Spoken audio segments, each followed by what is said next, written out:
forgot the 2 drain bolts on the back of the, or bottom of the turbo, so I had to turn it off. All right, here we go. Let's do it again. Oh yeah. Well, my camera just cut off again, started freaking out. I think these batteries must be toast or something. I don't really know, but I'm gonna pull this thing apart and check the bearings because they sound like they're really dry. Could just be because it has dirt in it and it's just been sitting up for 6 or 7 months before I got a hold of it. Who knows? But either way, I'm gonna just get, oh, there it goes.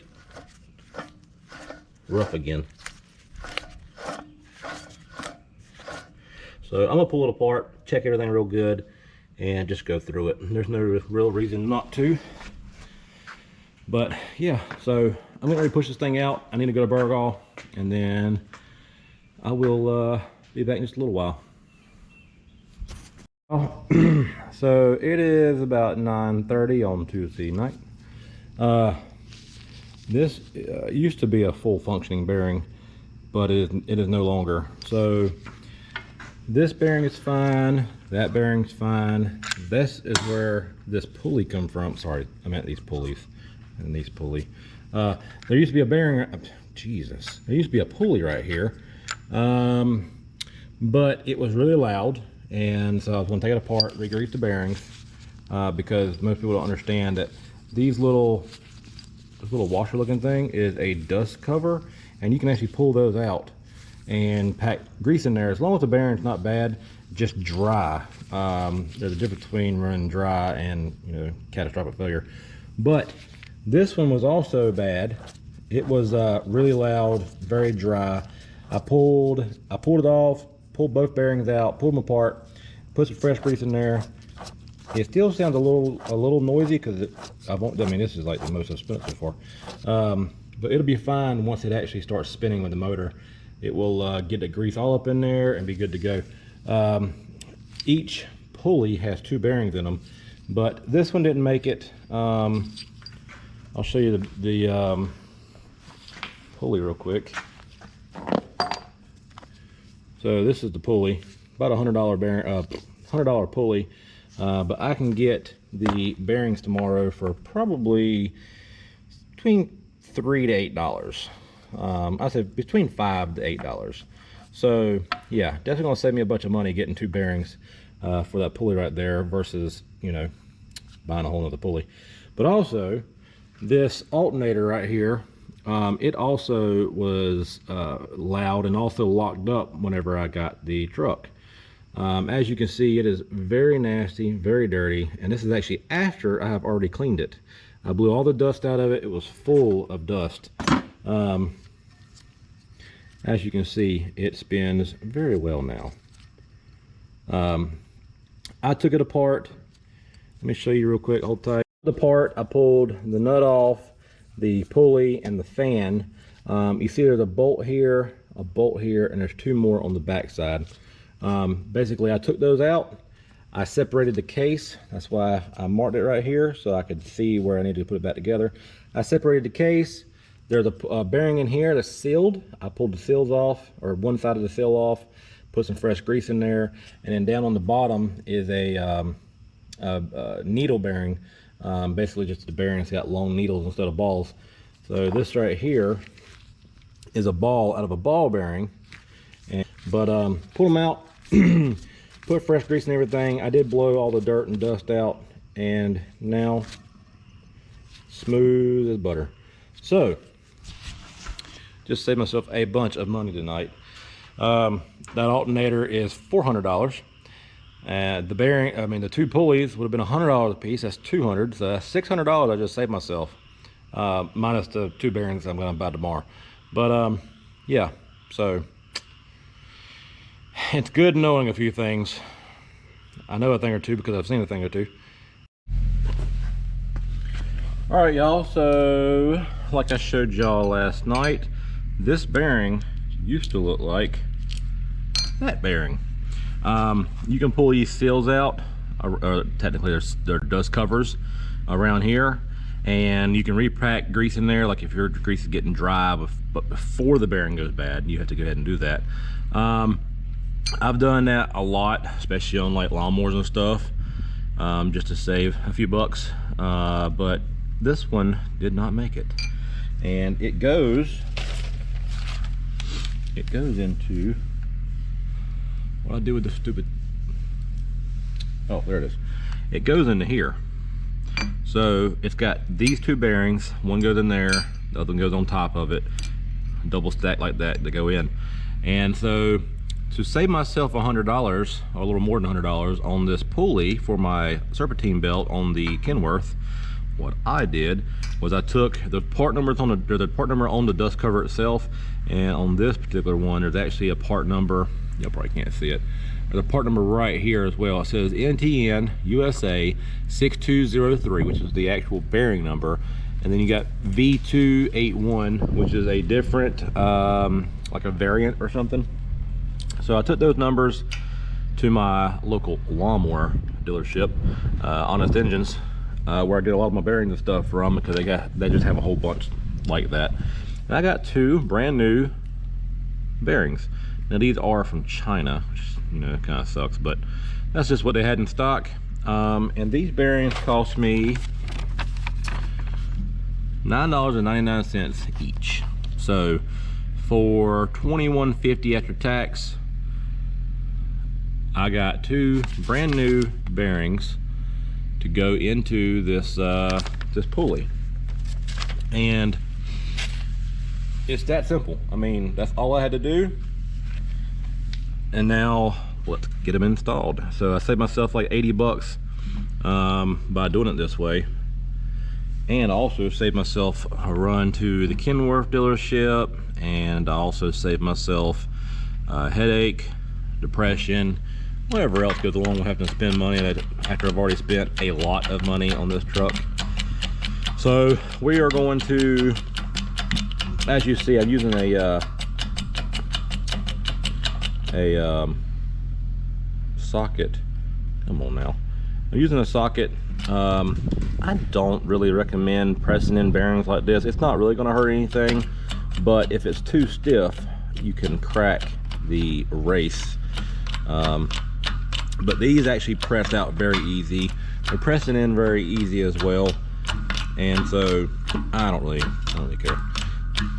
They're going in so easy that there's no real point in trying to press on the outside to get them go in. And that bouncing and popping is just the last probably 1/8 of an inch that was just a little sticky for the bearing, so it popped. But nothing happened, nothing broke. So now all I gotta do is put the snap ring back in here, and just like that, easy peasy, lemon squeezy, this pulley is ready to go back on and bolt back to the truck. So that's what I'm gonna do now. But anyway, let's keep moving.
All right, y'all, so as you can see, motor's in, everything is pretty much back on there. The transmission's in, the exhaust is in, the turbo's on, oil cooler right there is on. Everything is back on. Everything's back together. On this side, everything is done. I've got to prime the oil tomorrow. The fuel system is already primed. I just got to prime that tomorrow and flush out a little bit of stuff that might be in there. Got to put off the blow-by, crankcase breather. Obviously, the intake itself from both sides has to go back on. But yeah, we are done. We're like 92% done as far as being able to test drive it. The drive shaft's back in, the shifter's hooked up, all the airlines are hooked up. I mean, it is coming along, and I'm stoked. I'm tired, but it's gonna be well worth it. I've worked on it for, I don't even know what time it is. It's 10:18. It's 10:18, so today I've worked on it for 9 hours. So 9 hours today. I went to the shop this morning, did a few things on a van. I had to order some parts, and they will be in the morning. So I left, did some running around, and came home, started working on it. Today, let's see, what did I get?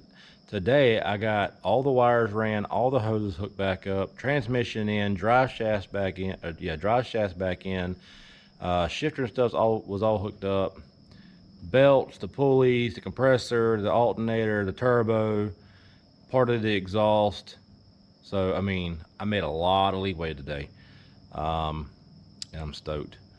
I'm ecstatic.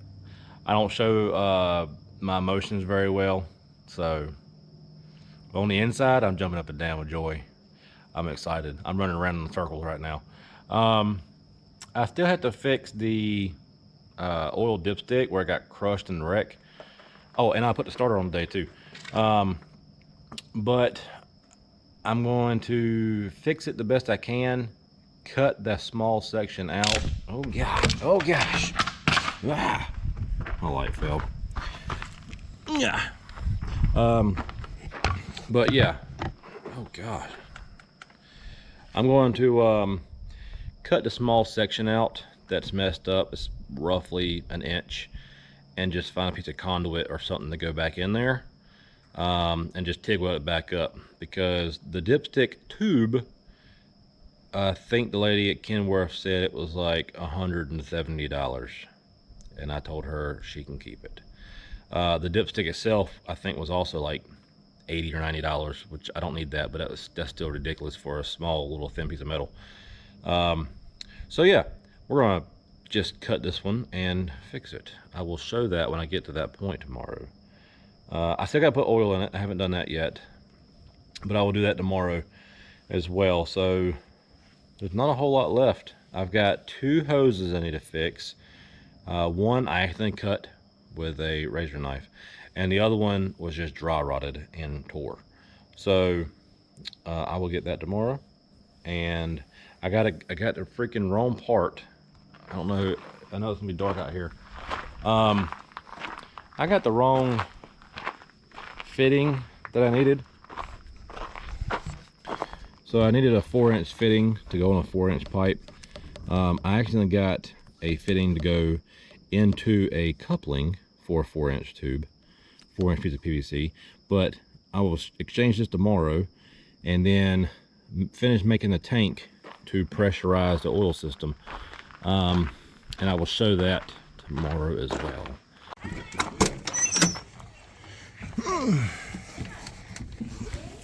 All right, y'all.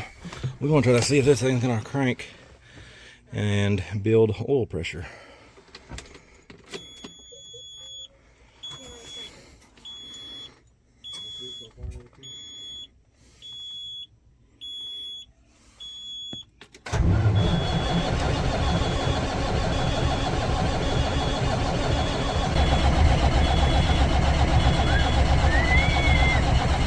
Well, I got oil pressure finally.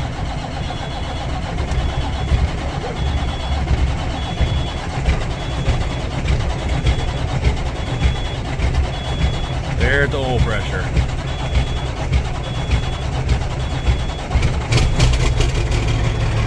Woo! There we go. There we go. Got plenty of oil pressure, almost 70 psi. Baby was scared.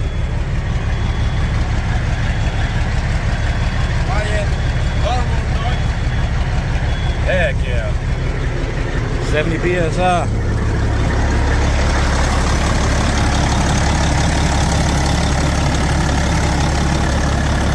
Woo! Yeah. I got an oil leak. Got an oil leak. That a turbo? Yeah, we gotta tie that right loose. That's why. This one here needs to be tied up. Okay. That's Hear me now? All right. I forgot the Just missed it. two drain bolts on the, forgot the two drain bolts on the back of the, or bottom of the turbo. So I had to turn it off. His truck. All right, here we go. Let's do it again. Oh yeah. Right up. just warm it up and see if we go 50-60, man. I can get it right on behind. Oh yeah. You see how it can test right now? Yeah.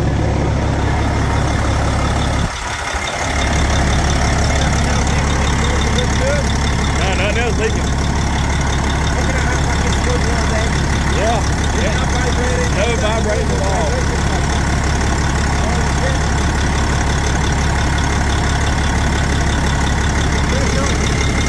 Now they're air blowing.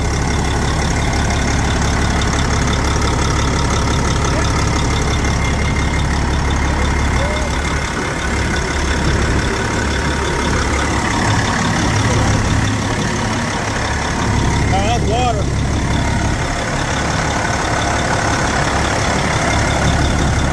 Heck yeah, y'all. Oh. Oh.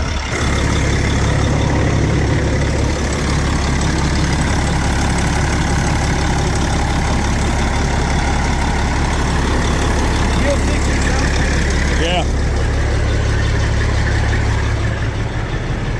Holding almost 70 psi oil pressure.